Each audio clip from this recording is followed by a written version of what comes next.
من مسك الغنائم وتكريما لأحد القامات الفنية وأعمدة المسرح الجزائري المرحوم عبد الرحمن كاكي، تم افتتاح المهرجان الوطني لمسرح الهواة في طبعته 54، طبعة يتنافس في رحابها شباب رسموا أحلامهم بريشة الإبداع.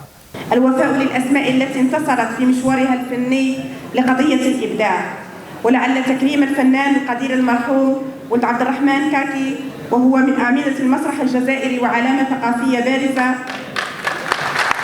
أننا قررنا هذه السنة أنه بالإضافة إلى الجائزة التي يخصصها المهرجان للفائزين سنقوم بدعم ورعاية جولة وطنية عبر كل المسارح الجهوية، وأعلن رسميا عن افتتاح الطبعة 54 للمهرجان الوطني لمسرح الهواة المستغانة.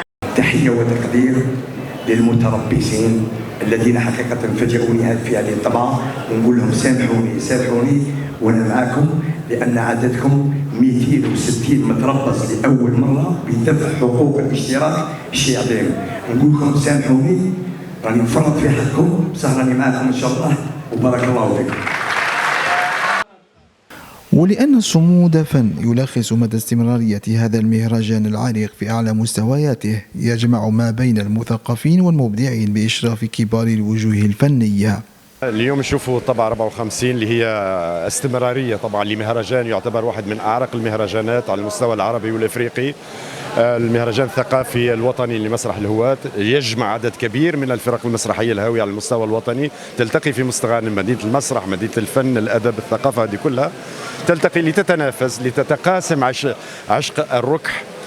شباب يتميز، نقدر نتكلم عن ورشات عديده في التكوين، كثير من المتربصين راح يستفادوا من تكوينات، في ورشات، في ممكن حتى لقاءات وحوارات، وايضا هناك تنافس ما بين الاعمال المسرحيه. سماوه مهرجان فن الممثل في لو تياتر دو لاكتور، وين هذا المهرجان اللي يعطي اولويه للفن التمثيل، فن الممثل.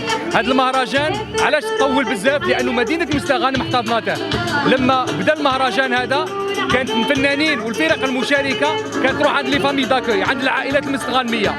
العائلات المستغانميه احتضنت هذا المهرجان، سي بور سا بقى هذا المهرجان مع كل الازمات اللي مرت بها الجزائر، بقى المهرجان واقف ومازال يبقى واقف ان شاء الله.